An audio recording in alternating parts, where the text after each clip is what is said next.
Hey, you're Marmalade, and you're watching the Comics-Related Madness Network. Huh? So come get some. CromCon. Hey, we want to shout out to our sponsors, Daytona Beach Comic Con. If you are a fan of comic books, if you're a fan of comic book conventions, and if you like meeting comic book creators and getting comics and comic-related stuff, then you need to make your plans to attend Daytona Beach Comic Con. This year's show is September 9th and 10th. Silverline will be there, so you should make your plans to be there too. We'll see you there. If you like comics and find yourself in the Orlando, Florida area, doesn't everyone come to Orlando at some point in time to see the House of Mouse? But when you're here, you need to make it a point to visit Coliseum of Comics, especially the one on East Colonial Drive. They carry Silverline Comics, even a limited edition Coliseum of Comics version of our comics. So, when you go, be sure to ask for Silverline Comics and tell them we sent you. OCD stands for Orlando Collector Deviants. OCD, Steve and Trish, they're a family of geeks who promote geek things, particularly those around the Orlando, Florida area. They're big supporters of Silverline, and we think you should be supporters of theirs too. Go give them some love. If you are an independent comic book maker and you need to get your independent comics made, you need to look no further than Kablam Digital Printing. They print our books, and they do a bang-up job. They're not only trusted by Silverline, but many, many independent comic book makers. Head on over to kablam.com and see for yourself just how easy it is to have your comic printed by them. And tell them Silverline sent you. Hi, this is Tim TK, host of That Silverline Show on Tuesday. Join us at 11 p.m. Eastern, 8 p.m. Pacific every Tuesday night as we discuss pop culture and the joys of making comics. Hi, I'm Barb Kilber, co-host of Silverline's Wednesday Wham. Join us each Wednesday night as we discuss comics, literature, movies, and anything else that may catch our attention. I'm Roland Mann, and I host Silverline's Silver Sunday. Join me every Sunday at 8 p.m. Eastern as we make mine Silverline.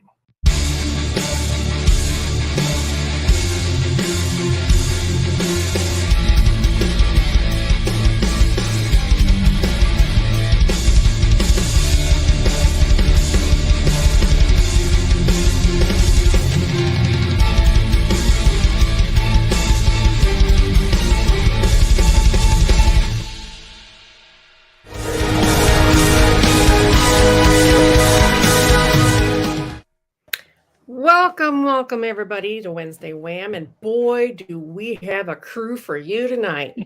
This is going to be one of my... Where are we? This is not Sunday. No, this is. This is John. Wednesday. Oh, yes. It's the League of Substitute Heroes. You got lost, didn't you? Wandered into the wrong show. This is going to be one of my infamous question and opinion podcasts, which are always a lot of fun because we go totally off the rails. And if you don't know me, my name is Barb Kelberg. I'm the creator of Divinity, the CFO of Silverline, and all-around general inker. And next up, go ahead, Roland. Hi, I'm Roland, and I'm usually here on Sundays, but Barb said I need you to show up, so here I am. Wait, how about you, Tom? She said jump, and you said how high. I want Roland to wave his broken hand again. Oh, man. That's a mess. I'm Dr. Tom Mason. I'm Roland's doctor. Oh my God! All he can do is play trivia and answer questions now. Oh man, it's going to be one of those nights. Yeah. Rob turns off the light. Rob's got to pay Party's attention. over. Well, we're not going to do the okay. That's Where were you between 8 a.m. and 9 p.m.? That's right. We're not going to do that. All right, Mr. Davis. Yes. You want to introduce yourself quickly? Well, yeah, I am Rob Davis, venerable artist, penciler, all-around crazy guy, one of the usual nut house people that are here on Wednesday. Yeah, I had to wrangle a few more people because it was only going to be Rob and I, and that's not a very fun question to answer. That's the way to madness. And now the infamous we have more than a Floramonte flyby tonight. We actually I'm actually showing up this time. yeah. No, I've shown up before when I'm driving in the car after biking. Yeah, a Thomas drive-by. Floramonte. A drive-by. Yeah, literally drive-by. Yes. Yeah, Floramonte, inker, mostly creator. I do all kind of crazy stuff. I just want to argue, so I'm on here tonight. Great. I think You're in the right Perfect place. placement. sounds like a drink you get in Florida. As long as we don't talk about sandwiches. Red Solo Cup. That's right. Yeah. We're going to start off the night with the only screen share that I have for the night, but it'll be self-explanatory. We're going to have an opinion here of our local writers. And for those of you on our stream who don't know what this is an Oxford comma. Now, Oxford before comma. the and if you don't use an Oxford comma, it doesn't exist between trumps and. Now, our writer friend, let's start with Roland. Yes or no for the Oxford comma? So in general, yes.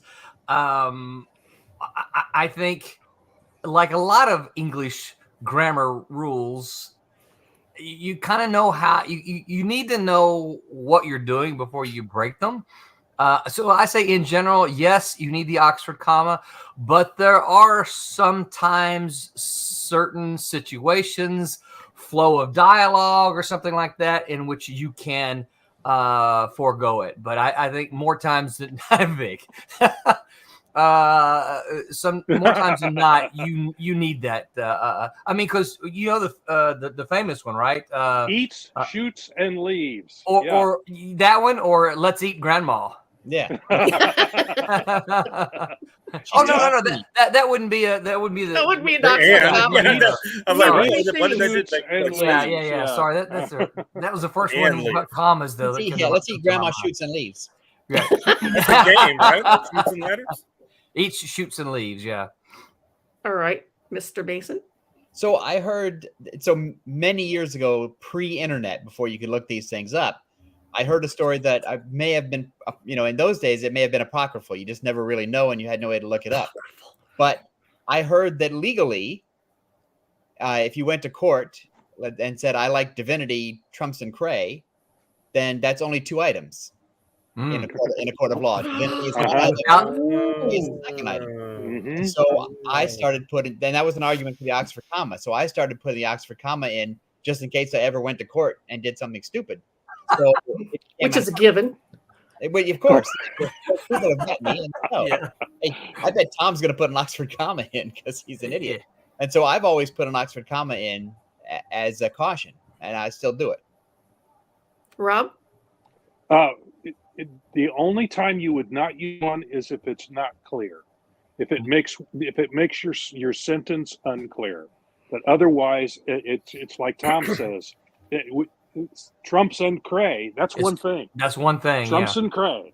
If it's trumps, comma, and cray, that's different. Yeah. But the only time you would leave that out is if leaving it in makes the sentence complicated and you can't understand it.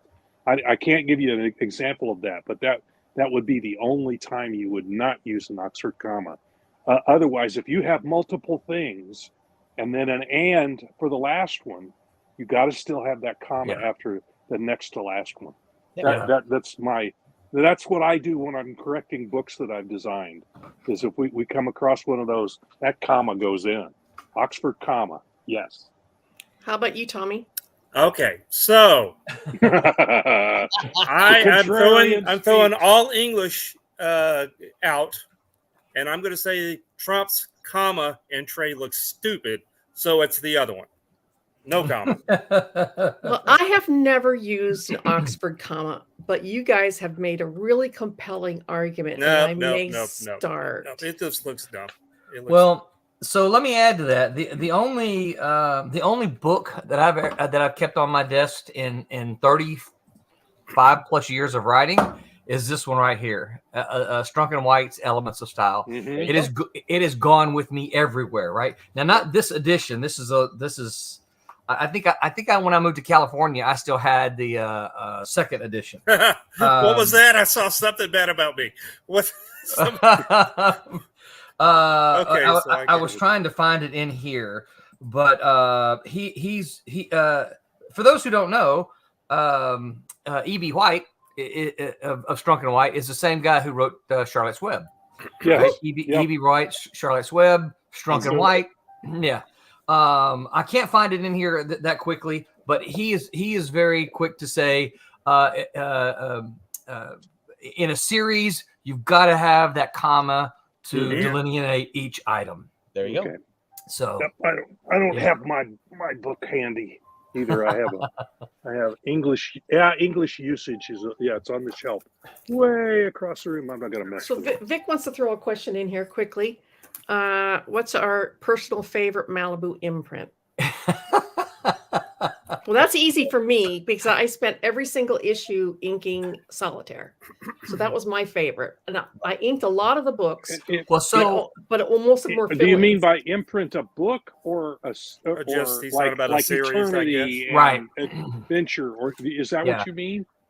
That was my interpretation that's of what I that. mean. So there'd be Okay. Ultraverse and there'd be Malibu. Oh, I see. Malibu, Aircell. Okay. Right. Yeah. Then Ultraverse was mine, even though I started out at Adventure Comics and I worked for Eternity Comics, but Ultraverse was my favorite. Mine was Eternity. There you go. That's the one I worked for. And then, of course, I worked for the Malibu when I did the Star Trek books for them. But yeah. Right. I think I did something for everything. All at of them one you did, point or yeah. another. Yeah. I'm sure you did. But it's the I really liked what's the Gravestone? I think Gravestone was a really cool character. That was the the Malibu Comics. imprint. Yeah, but Nightman is cool. I like Nightman. That was Yeah, it was of the books that I didn't work on. That was one of my favorites. That and I'm blanking on the big muscle guy. hard that case. was- Prime? Oh, Prime. Prime. Prime. Yeah. I really enjoyed Prime. This question is kind of like asking Tom to pick between Yeah, I his know. kids, Pick his right? baby. Yeah. Pick my favorite baby. Yeah. So which one for you, Tom? So I'm gonna go an entirely different direction because No. under ordinary The circumstances, rock and roll comics. I would say no. Ordinarily, I would probably say the Ultraverse, just because it was the biggest of everything, and it was Right. like the thing. But I would. I'm gonna say Bravura Night/Man. Bravura. Wow. Okay, that surprises me. because what happened with Bravura is I got to meet and work with Oh yeah. Toking and Starlin and Yeah. and Simonson, Simonson. and those guys, and those were guys from my teenage years. Yeah. That's right. Hi, And Pops. so, no offense to everybody else who worked on the books, but those guys were, Your I idols, would yeah. run to the newsstand and I would get those books. And all of a sudden now I'm having lunch with Howard on the Paramount lot because that's where he was working at the time. And I'm talking to Walter about Star Slammers, and I'm talking to Starlin about how to color his book. And so that's, I love those things. Yeah. Yeah. All right. Bravura was That's pretty cool. cool. Yeah. Yeah. They had some cool books. Speaking of comics, Uh-oh. Uh-oh. There it goes. as somebody who deeply loves comics, do you prefer black and white or color? Oh man. That's tough. It's a two-way thing for me. I Yeah. like black and white because I want to see the art, but I like the coloring. But I know the book needs to be in color because that's what sells. But I really like to look at the line art. Yeah, I think the thing that I miss most about comics is in the old days, the artwork would come in by FedEx, and you would look at the thing and you would see the art full size. It'd be 11 by 17 or whatever. Mhm. Yeah. You would look through it, and and all of us, and Roland's, Yeah. guilty of this too. Oh Full yeah. size like that. Yeah. You'd want to read the book from the original art, Yep. and you Yeah. want to sit there and and I want to see where the pen scratches into the paper, and I want to see where the pencils took form. Yep. Where Yeah. somebody That put one a too, coffee cup down on it. Coffee cup. Yeah. And I wanted to smell like cigarettes because everybody was smoking. Oh my goodness! Or- That is Oh the my God, weirdest thing. yes. Yeah. John Buscema would always do sketches on the back. Sketches on the back, Yeah. Oh, you don't know how many phone numbers of people I got that people are writing notes on the back of stuff. It's like I'm like, it's like what?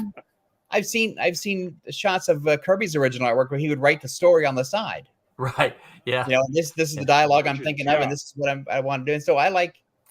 I'm used to reading it from the black and white. Yeah. And so I like it. But then, and color makes it a different book sometimes. Yeah.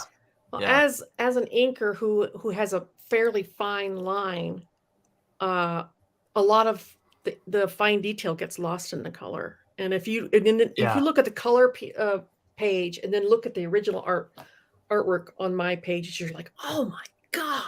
Well, the I think the pages fine are lines. beautiful. I think the fine lines got now pre the paper and our process now. I think a lot of the fine lines got lost on the newsprint as well because the paper would just suck it muddy up. up. Yeah. Yeah, it's called what is it? It's got a name for it. It's dot bleed. Yeah. Yeah. So you could see the original art, but then in the printed version on that newsprint, it was muddy. Yeah. So I think that we still lost that. For me, I don't know that I could choose one because there are things like Cerebus, for instance, that I absolutely just love just poring over those pages, the black and white. It would not be the same book in color. No, it would not be the same book in color. It would not be the same book. But there are other books, I think, that would not be the same. Some would look like coloring books, right? Now, Dave Sim knew, and Gerhard, they knew what they were doing, so it was built to be in black and white. Yeah. But if you were to take, I would say any probably modern Marvel or DC today and do it in black and white, it wouldn't look very good because it would look like a coloring book. You're right. Not that there's anything wrong with the coloring book, but no, but that's not what comics are. That's not what comics are. Yeah, that's the thing. And I would agree with Roland that it would depend on the book. There are some books, and it also depends on exactly what you're talking about by black and white.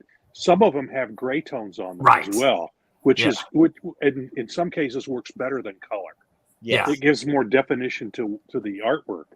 And color would probably just mush it up.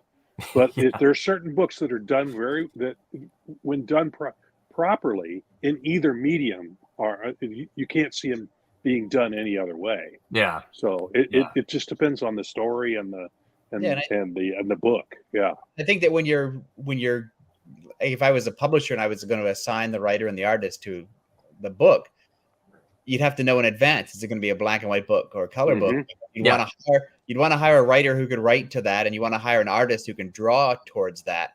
Yeah. And you wouldn't want to hire an artist whose work only looks great in color. Right. If they're a great storyteller, if you're going to do a black and white book, you want to find somebody who could bring out the best of that process.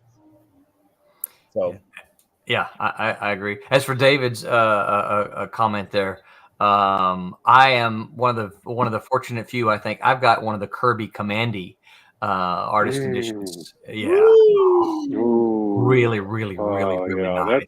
That's at the height of his career. Right oh man, just Commandy is probably my favorite Kirby stuff. Yeah. Yeah, that was the thing too, because when you'd get a Kirby book from DC in those years, and you turn that first page and get that double page spread, it's like a punch in the face. Oh man, yeah, love it. Yeah, absolutely love it. Yeah, and by the way, kids, if you're looking for some really good double page spreads, just Google Jack Kirby double page spreads. I think it's on Flickr. Someone has taken them and put a bunch of his spreads on a Flickr photo album, and you just got to click through and you can just look through all of them. It's amazing. The best monsters, the best foreground action, the best. It looks multi-layered, even though there's no, multiplane camera. Yeah. All righty. Good question, Barb. Oh, here's another good one. Tacos. We're getting there. All right. Should characters stay dead in comics? I'm going to answer no. I don't think it, because we've already should they? Yes, but we've already kind of gotten past that point where we realize that they don't. So it doesn't bother me. It's when they're brought back just over and over and over again. over and over and stupidly. I think to me it takes out the drama and the real punch to the death. It's like, that's all right. He'll be back in a couple months. So Yeah. what? I just kind of assume doing that they're going to be South Park back. in a book would be fine if they kept With coming Kenny, back. yeah, Kenny keeps coming back. It's see, I think it's sort of like that horse has already left the barn, Yeah, and Yeah. so it's you can make the statement of, oh, everybody, we're not going to kill anybody off or whatever, and then you kill somebody and then they come back, and I think you can't put that thing back in the bottle. Right. And so because everybody who's read a comic where somebody dies is going to read that same comic where that person comes back and says, what a trick. And so I think the point shouldn't be that the death is any sort of a big thing now. They should find another thing. yeah. Okay, like what? I'm not sure, because it seems like the drama of a character dying is no longer interesting as a cliffhanger. It's no longer interesting as oh my God, I'm horrified. I'm shocked. I don't know how I'll survive the next 30 days because my favorite character. Because he's back again. Right. Yeah, I don't know, but if they can, it's like when they have these big build-ups and the characters do pass, and it's like nowadays you're just like, Well, also, I think it depends on a couple of things. I think it depends on story, on writer, on character. So, for instance, what I mean is that in Marvel and DC, I don't expect them to stay dead, right? Because those are money. They're the money. Yeah, those are big corporately controlled characters, and there's no way they're going to kill off those cash cows, right? Right. If you are, however, an independent guy or gal, and you're wanting to, this is something you're like, hey, I've got to do this. I have to establish this, because one of the things I think it does is it establishes, if you do it as a writer, you form not a disconnect. What's the word? Distrust. Your reader begins to distrust you, right? It's like, oh, well, this character's not really dead. They're going to come back, in some form or fashion. Right. And so I think readers can distrust a writer if you do that kind of thing. That said, I think maybe there are some stories that some kinds of stories that might lend themselves to that. I'll give an example. Like, I don't think in Cat and Mouse, which is kind of a real world thing, if Cat dies, he ought to be dead, right? He ought to be dead. Demon dies, well, we could probably think of some kind of science fiction. I suppose it depends on the circumstance and the character. Would it be reasonable for them to be able to be resurrected? But I also think Roland brought up a great point, which is if this is a corporate comic book universe and it's Marvel or DC, nobody's going to die because they need the toy money and they need the cartoon money and they need the shoe money and they need all that other stuff. Yeah. So they're going to come back when it's time to launch a new line of stuff. And so, but the way to really make it effective is like an independent comic. If you did a 4-issue miniseries and it's a complete story where there's not going to be a sequel or whatever, and you kill a person, I would buy into that. Well, let's use Malibu for an example. The Squad. That's how effective was that?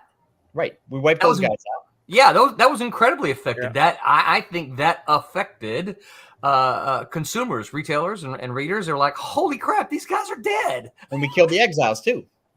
Yeah.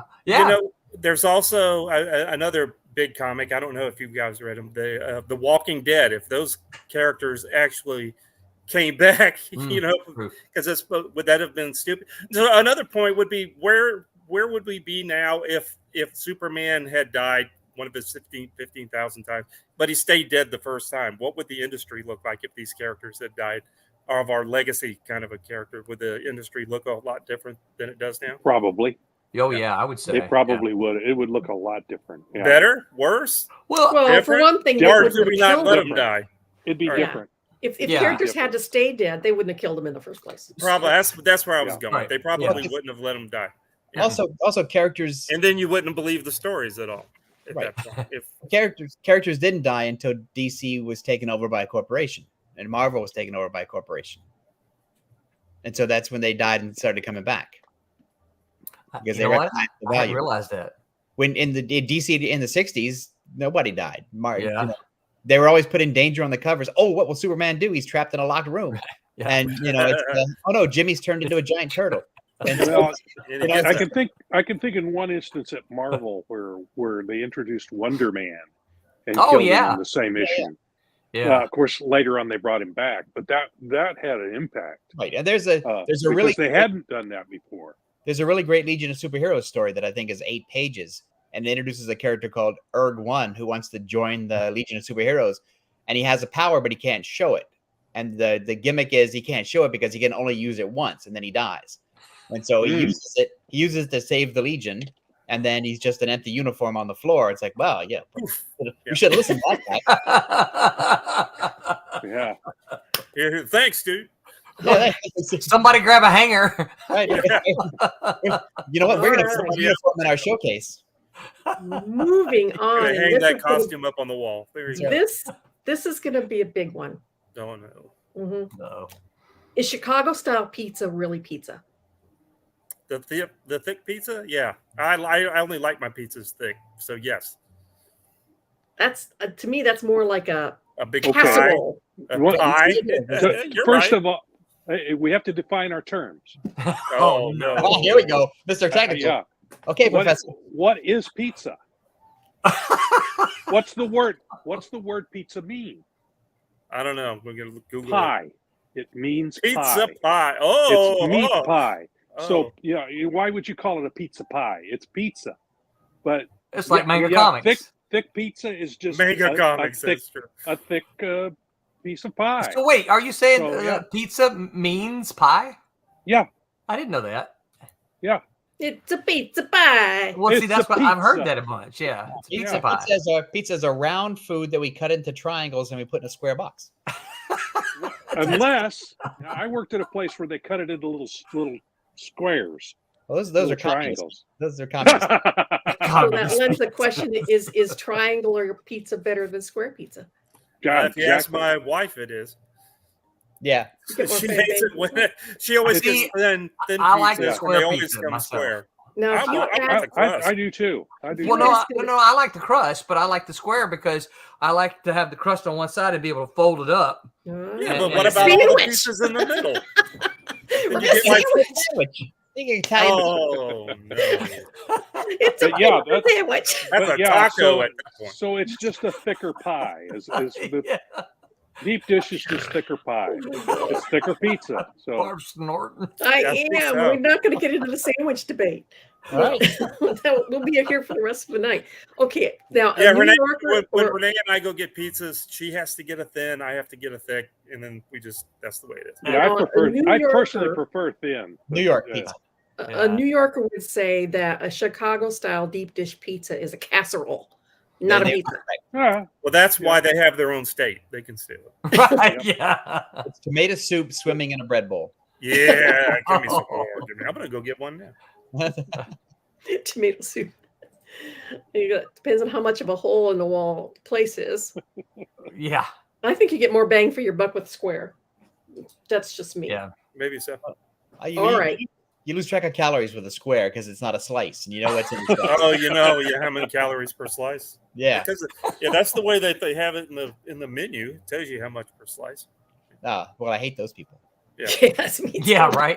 Takes all the fun out of eating. It does. It does. Yeah. Okay. 2 spaces or 1 after a period. Oh my gosh. I have a story. I have a story. I have a story. I Go have a for it. story.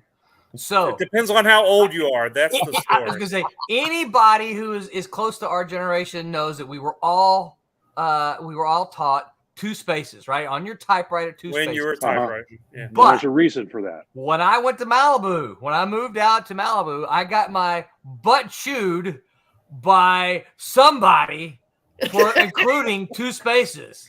Oh my gosh. You would have thought I had said the Antichrist was coming because I'm like, what? I was trained this way. You don't need this is a technological age and it's all, and I got the explanation as to why we no longer need them. So I'm going to go with 1 space.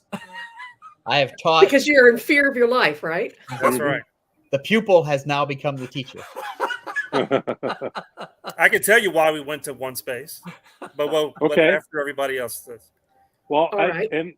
I do correction. I do book design work, and I do corrections.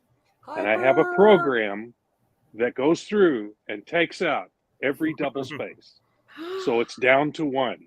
Yeah. And the reason is, as Tom explained to you, Roland, is that back in the day when you used a typewriter, the keys struck and the letters were evenly spaced apart.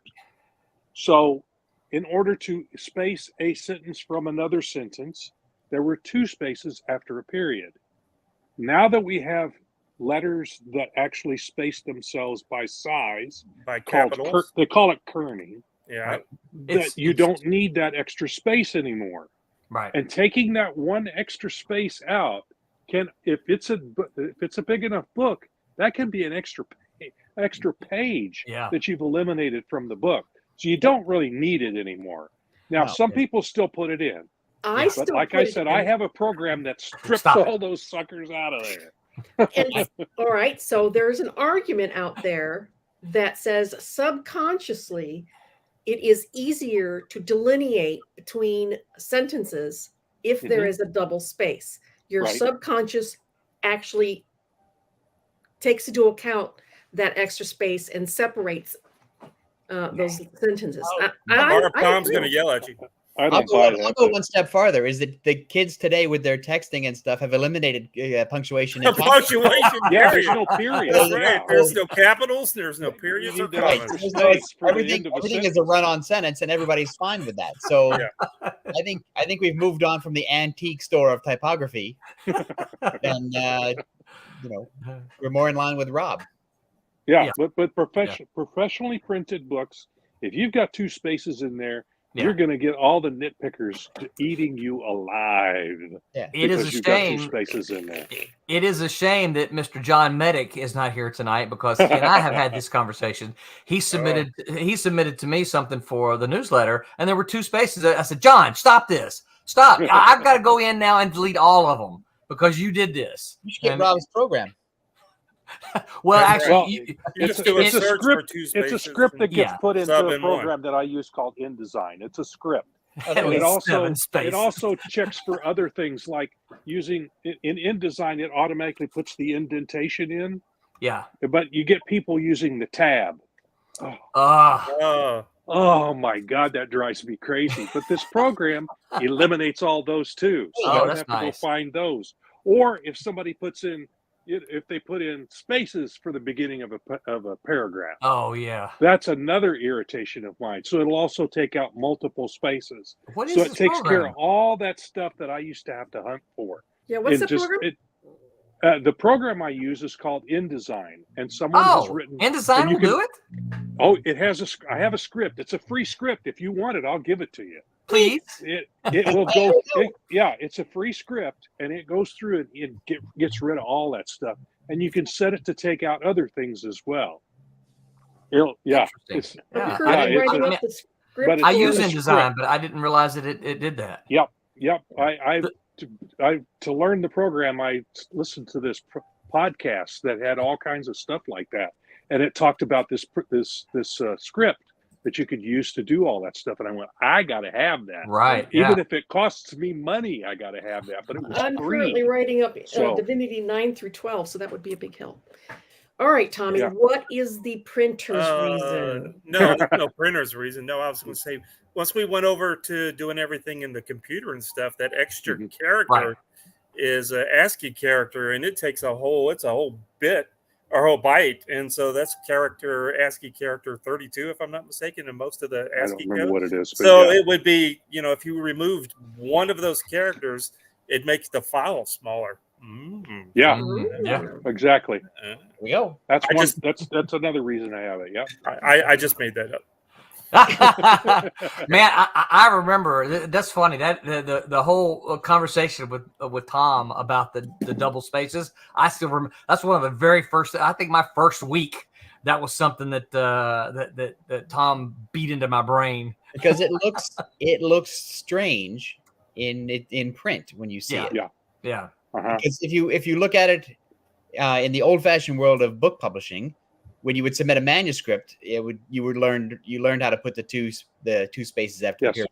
But when they make the book, they don't put two spaces. Right. After the They period. fixed it. They took it out before it got printed. Right. And so we were not technically a book publisher. Or no, we were technically a book publisher. We were not a manuscript publisher. And so you take it out because it makes the printed text look better. Yeah. Yep. Could you see doing word balloons like that where you put two that's spaces true. after? No, because it looks crazy, and also it looks very bad. Yeah, and also if you're doing a Claremont script or whatever, you need every bit of space. Oh, you do. you need very tight kerning, as they call it. It's like Rob was saying. If you take out the extra space, you can cut out an extra page. Or whatever. So if you're the first time I did that, I gained a page and a half in a book I was working on. Oh wow, it was insane how much space I gained. Yeah, so, and that's money. Folks. That's Every it. That's money. right. That's That's right. Okay, on to Right. the next question. bring it on. All right. Do you think single issue comics are being replaced in popularity with graphic novels? So, but let's clarify. When you say single issue comics, do you Floppies. mean just the floppies, or do you mean like a single story in the floppies, or just No, a floppies floppy. in general? Floppies in general. Just one of these. Yeah. Like Ooh, a got one. or just one where there's never an issue 2? Is that what you're saying? Or No. just People want everybody just putting ones out. One just so it's not really an issue Hold 1. on.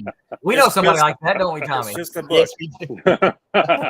Well, for instance, I've heard people say, "I'll just wait. I won't buy the floppies. I'll just wait for the graphic novel Yeah, I've heard where that. they collect, issues 1 through 4 or whatever." Right. I know a lot of people that just want the trade paperbacks. Yeah.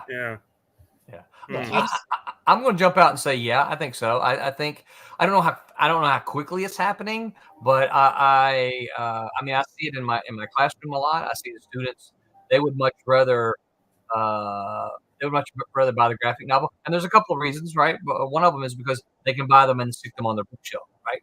All of us, I guarantee you, we've all got comic boxes in our house somewhere, right? Yes. I'm They don't sitting want next to mine. Yeah, they don't want those. They want to get the graphic novel and they want to put it on their bookshelves, right? Yes. I have a couple of bookcases of them like that too. Also, and it's also a fuller reading experience. Yeah. Like the They want the whole story at once. It's the difference between episodic TV Yeah. and binge watching. Yeah. Right. And that's where we're headed because my wife and I have been watching Star Trek Strange New Worlds.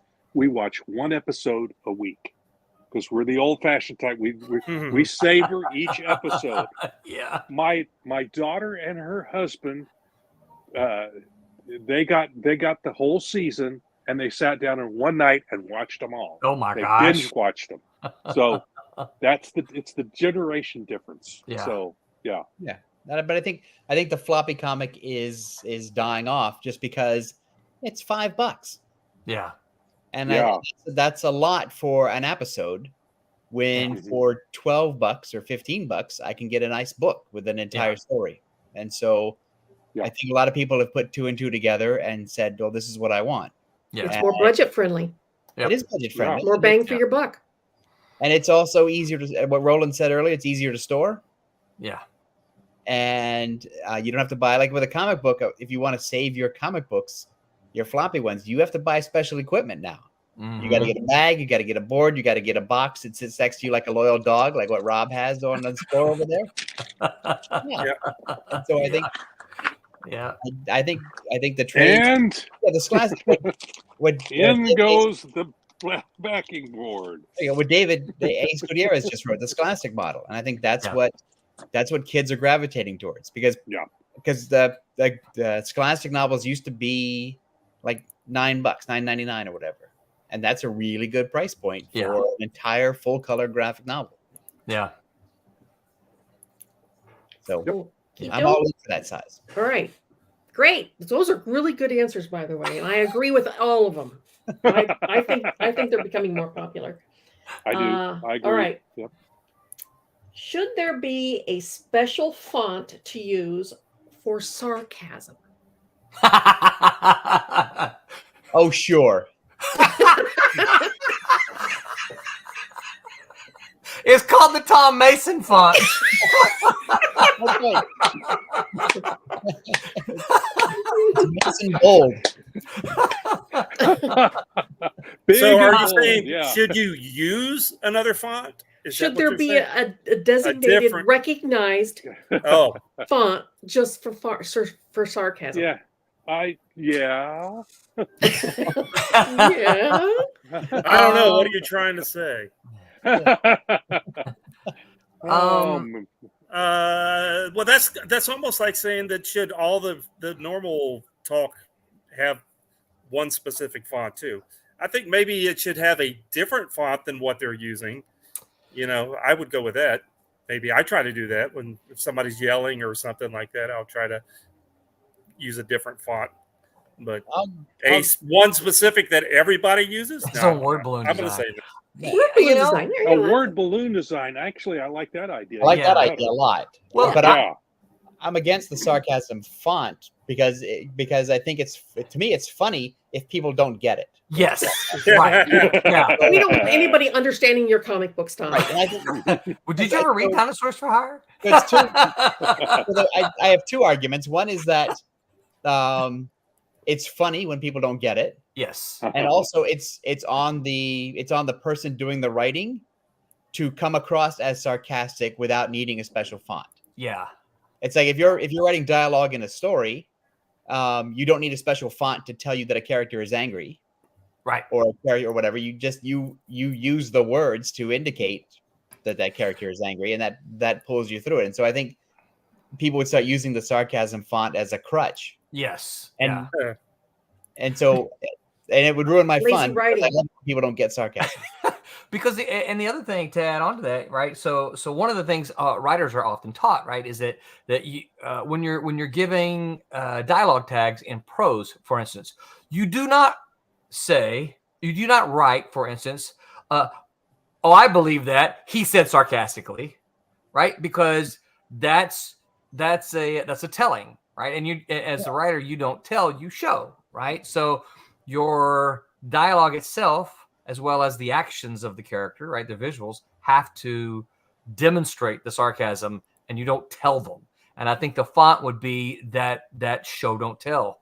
That the font would be telling as opposed to showing. It's the shortcut. So your character's rolling their eyes. Obviously, it's sarcasm. Yeah, right. That's so the character rolling their eyes with a dialogue balloon of whatever they're saying. The eye roll helps communicate visually that whatever's in that balloon is sarcastic, right? Yeah. Yeah. They have to. So they have to work, in comics. They got to So you work don't together. you don't need a font. You don't need a special font for that. No. Yeah. I would Is that something that you're trying to do in Divinity? Is that what you're trying to write? No. I thought these okay, all right. questions off the internet. Oh, okay. I thought you were trying to. I just thought it was an interesting question. You're working on the last issue, and you got some. Okay, never mind. Okay. Is it acceptable to wear socks with sandals? It's acceptable. Only You just if have you're to- over 40. If you want to be made fun of, yeah, go Right. for it. everything is acceptable. You just have to, but there are consequences. See, my answer is going to be: it depends on how cold it is. Then you should have shoes on. Yeah. There you go. Take your sandals and your Crocs and throw them in the garbage and put on some shoes. But I'm just going to the end of the street and back. I don't need to put on a whole set of tennis shoes just to do that. Am I? Thin, Are people thin seeing bread. Am I at Walmart? Or flip flops, right? Yeah. I don't think it's fashionably acceptable. No, it makes you look like a dork. It looks silly. Yeah. It looks Now, silly. if you had those Have you socks looked that had around, the Barb? individual Well, socks with the individual little toes that stick through, now that well, that's different. Yeah. Yeah, that's right. That's right. Ooh, tell me more about these. yeah. All right. That was pretty all Yeah. right. That was Lead pretty- balloon on that one. that's- Yeah. do you consider manga comics its own literary niche and not comics? No, it's comics. It's a comic. This is Yeah. a different kind of comic. Yeah. It's a different kind of comic. It's a culturally different kind of comic. Yeah. It's still a comic. It's maybe a genre in comics, but right. It's Western. It's still a comic. Well, they're It's still a packaged comic. differently, kind of promoted differently. Yeah, You but they think have all they're- the same stuff. They have monsters. They have superheroes. They make comics about golf and cooking, and they they. So it's a format. I think it's a format and a style. Yeah. Yeah. That makes sense. Yeah. Now, do the people that prefer the manga comics or manga, just in case if somebody gets mad at us for saying manga. I mean, me and you're from Mississippi. We could say there you go, manga. It's all manga. manga. Let's say manga. Manga. You also tomatoes. Tomato. Do the people that really enjoy those and not the standard stuff, do they think that they're different? Probably, I think they do. Yeah. I think they do. Yeah. I don't But it's think they still like comics. to associate it with They're still comics. Yeah. It's still Well, comics. I mean, oh shoot, I don't have it on I read them. I read them all, right? I'm reading. Crap, I can't remember the name of the one I'm reading now, but it's a World War II manga, right? Graphic novel. It's really, really good. I'm enjoying it.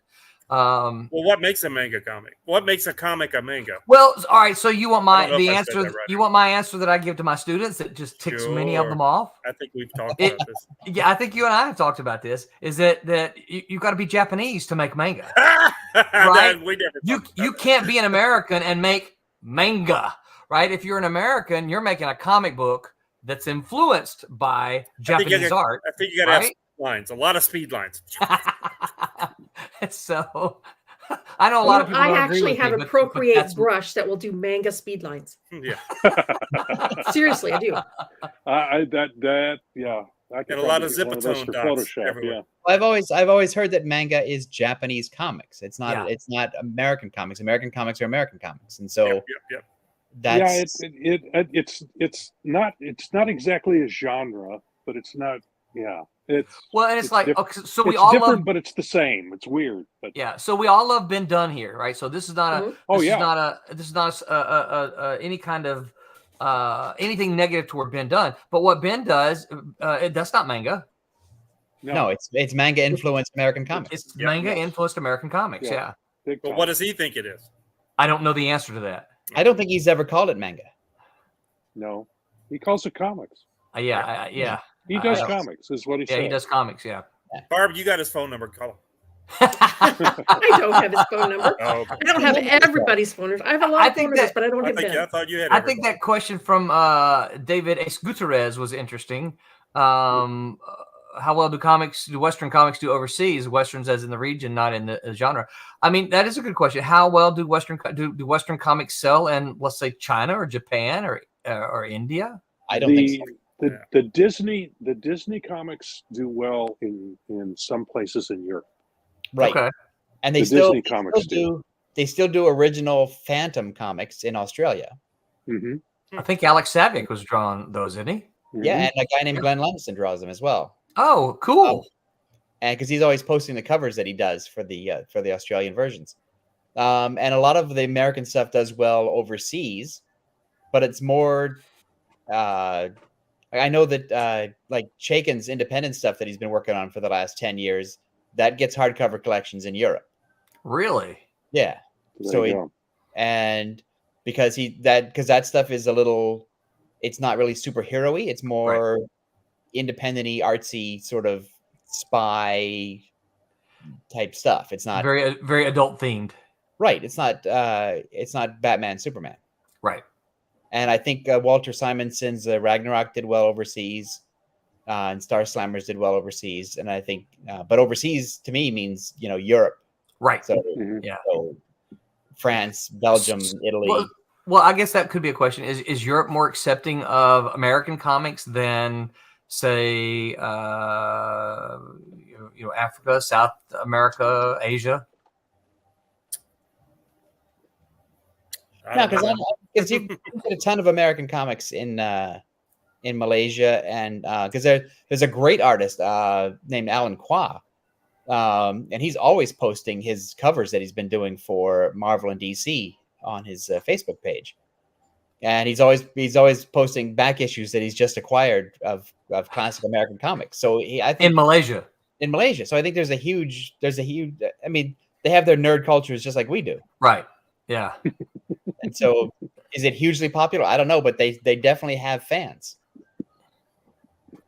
That's cool. Okey-doke. Onward. Okay. You didn't answer, Barb. I think they're separate. Okay. I Good. think manga is Japanese comics and American comics is American comics. I think so. They're just as readable. Yeah. Except They're you got just to as read entertaining. You got to read it backwards. You pick it up. You go in the wrong way. It's like, oh, here's the end. I like this. Yeah, but once you get to the get used to the format of them, Yeah. It moves. Same. Yeah. here. Yeah. Okie dokie. Does the presence of heroes help create villains and cause more problems? no, because we don't have any heroes now, and we got Elon Musk. Oh, He's going to be Batman. What are you talking about? That's No, right. he's not. He's Yeah, the but- Joker. No, at the rate he's going, he's going to be Cyborg. Right. Oh, Yeah. Yeah. That's right. Yeah. maybe you can fix Roland's hand. He keeps pulling it up there, and I keep. Oh, Well, you can't. Well, I got to keep it elevated. So. yeah, it'll be that's- hard. So raise your hand like you're asking questions. Just sitting here like this. That's right. Just Roland, you have a question? But So you'd be- would there be no bad guys if there was no good guys? Is that what you're saying? Super villains. Well, would there be no supervillains if there was no? In other words, superheroes? would there have been the Joker without Batman? And I think the movies kind of seem to be saying that, especially Yeah. the last one, I've been rewatching Daredevil. the Batman. right. I finally watched that. Well, the and- Batman. It's on Netflix, And, and they I liked it, but it was also that was the whole theme. They Yeah. also correlated that in the Age of Ultron for the Avengers after Ultron. They said that Mhm. they had noticed a huge upswing in supervillains after Iron Man hit the scene. So comics is saying that yes, more superheroes causes more supervillains. But that because there's more influx of specialized people with special abilities and normal human nature, you're going to have bad and good, or is it people don't like superheroes, so they want to be a supervillain? What's your opinion? But you always had if you go back to westerns, Yeah. you always had villains. You always had train robbers and stagecoach robbers and bandits and whatever. And you always had, and if you were the sheriff, so if you were the superhero of your town, you always had villains coming in to try to take you out, always trying to prove that you were slower with your gun than they were. And so it's not. I don't think it's limited to superheroes. I think Is it's this like the chicken and the egg thing? I don't really get Yeah. it. Yeah. I think it's a classic trope. You certainly need a hero and a villain for a good story, Yeah. Yeah. especially if you're doing a comic book story or a western or a war story. You need heroes and villains. So This I don't know. is If that a slice of life comic where they're just bebopping around, not doing anything. Yeah, Yeah, those but are then- boring. Yeah, but also in those comics, the the autobiographical character is the villain.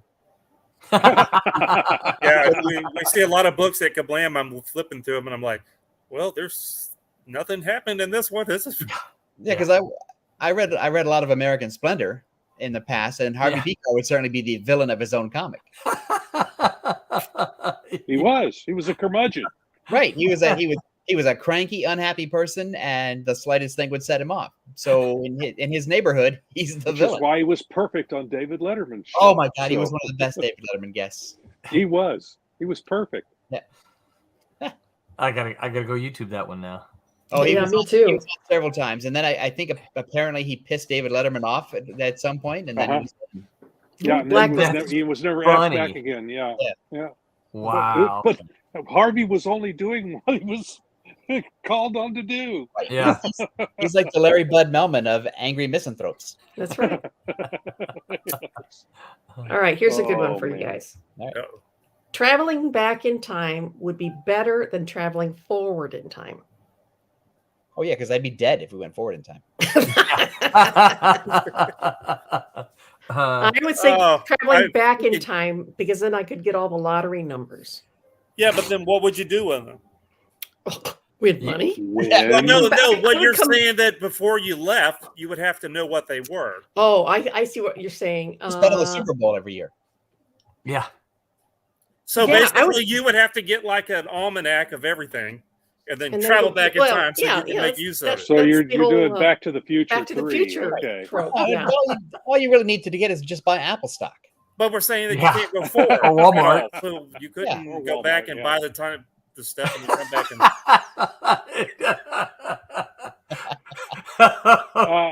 Okay. All right. Well, here's David Ace Gutierrez says you can go back in time and stop rolling from wearing socks with sandals. Oh, I'd rather go back in time because I think I don't know if this is appropriate for people of my age or not, or how many other people feel this way, but I'd rather try to go back and fix something. Me too. And then jump ahead and see how things came out. I'd rather go back and say, because you can't sleep at 3 o'clock in the morning. And it's like, gosh, darn it! I wish I hadn't said or done X when I was in high school or college or whatever. Yeah. In this scenario, let's presume that we can come back to. Yeah, give us some definitions. Give us all right. Rules. We can go either go forward or backwards and come back to our starting point. All right. I'd rather go. So we're not going one direction and staying then. No. I want to say rubber band. You jump and you pop back. I'm quantum leaping. Yeah. Yeah. I'd rather go back. I'd still rather go back. Yeah, see, going forward is so unpredictable. I mean, you could, God forbid, we go forward to tomorrow and we're not here. Well, something bad happened overnight, right? China attacked. That's what I'm saying. It's like one of those theories. What's the purpose of that? That wasn't any good. Thanks, Barb. That was a short trip. Yeah, there's a theory or philosophy that the past, the only thing that really exists is now. Yeah. But the past, you could travel to the past, but you can't travel to the future because it hasn't happened yet. You can't get there from here except by going at the speed we're going now. So you couldn't jump ahead. You can only go at the speed we're going now. Also, going forward. Sorry, going forward. Yeah, we're always going forward. Now, it feels like if I had story. I just moved. I went forward. If I could, that was crazy. If I could, I'm with Tom. I would like to go back, and I would especially like to talk to my young self and say, and say a few things. Yeah. I'd be a lot more dangerous, I think. Put some of that money away, if the old Thomas. man me went back and talked to the young me, I'd be very dangerous. And I think going forward to me, going into the future sounds like the end of a Steve Ditko story from the 50s, where I end up going, oh, this is great. I'm forward in the future. And it turns out I'm in a jar in an alien spaceship. Yeah. because while I was going forward, the aliens came in and took over, and they started putting humans in little jars. And so that's where my fear would be that I would end up in some scenario like that. And an alien zoo. Right, an alien zoo or something. The only way my brain doesn't, and this is just me, doesn't get all twisted like a pretzel on these time traveling things is if you can time travel but you can't change anything, then excuse me, I'm a little testy here.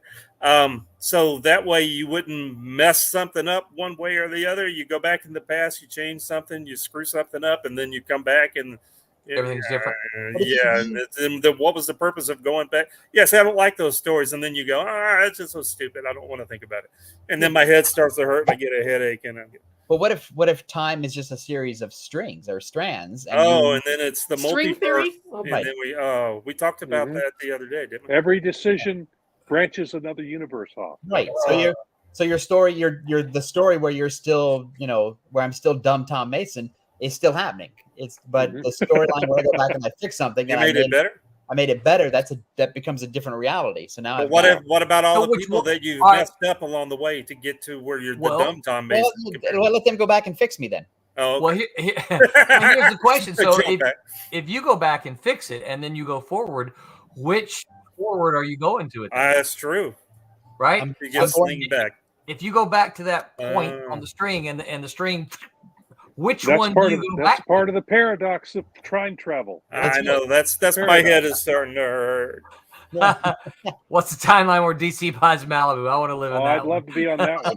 That's a timeline where Roland and I still have jobs, Ooh. And myself probably. I still have a job.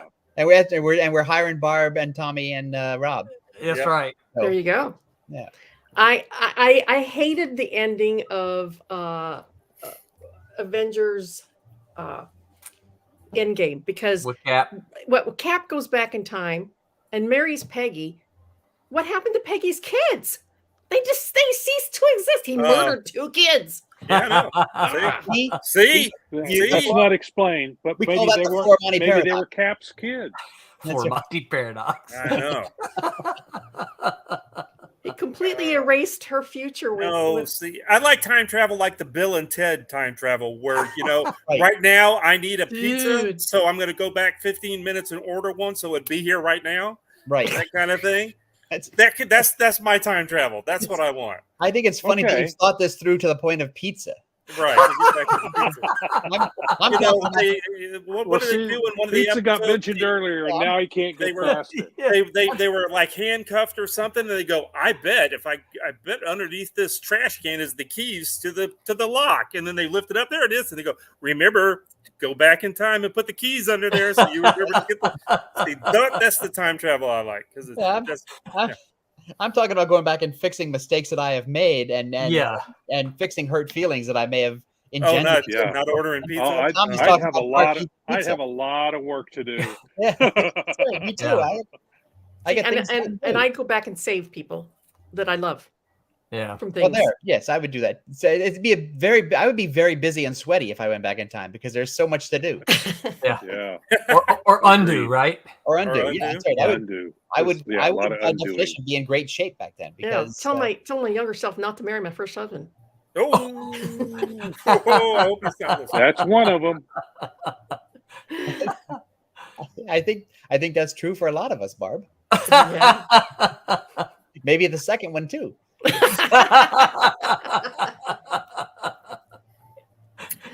Oh. Next question. Yeah. All right, one more question, and we're going to wrap it up because it's already All right. after 8. Yeah, it's And 8:02. this is an important Here in the one. Midwest. Okay, An important one. Okay. Important one. do sandwiches taste better with the crust off? Do I know? Do sandwiches taste better with the crust cut off? I like crust on my bread. Me too. I like Depends crust- on the I sandwich. like the flavor of it. I mean, I like it. I like the inner parts too, but I like crust. I like the full experience of the whole thing. Yeah, It's like it's pizza. like same with the pizza and stuff. I know lots of people don't eat the crust of the pizza. I enjoy the crust just as much as the rest of it. It's part of the whole experience. Yeah, I like that different flavor. I like the crust. I actually prefer a peanut butter and jelly sandwich on the 2 heels. Ends. Oh, I love all that. crust. Yeah. Yeah. All crust. Yeah. peanut butter. Yeah. That for see, it depends on the sandwich. Yeah. Peanut Yeah. butter and jelly. I agree with you. Yes. 100%. The little heel pieces. Yeah. Yes. Yeah. But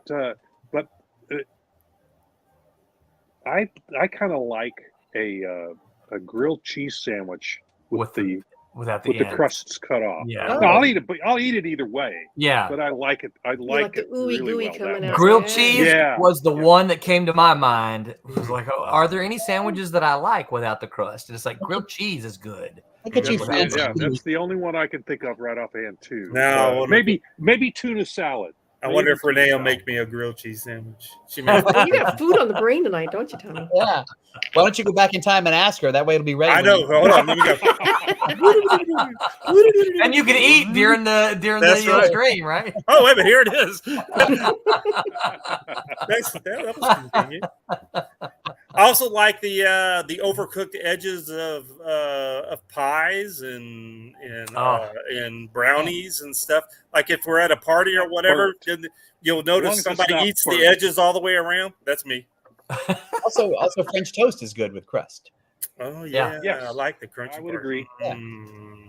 So I got to cut off the edges of the brownies all the way around because I don't like the burnt edges. Then I cinnamon. did that my way. You take that sucker, you take that crunchy part and dip it in some Cool Whip. Listen, FedEx makes a box so you can put that in and send it to me. And it softens right up. Barb's like, let me just grab my Ziploc bag here. Well, I have a garbage pail that does eat that stuff, you know, the crusts and the burnt pieces. So Is I don't name have Dick? Yes. I'm thinking they should make like those pans that are just, you know, only 2 inches wide, real long, so that way it's crust. Got his crust. all the way around. Yeah. That's what I'm talking about. Dick doesn't allow me to waste any crusts or heels or burnt crispy edges of anything. So Good for him. Good man. Good man. Yeah. Keep that guy. Okay, everybody, we are out of time, and I didn't even get through all of my questions. That's for part 4. That Save means them for the get next to- time. We might I have don't know how to do many this figures. again.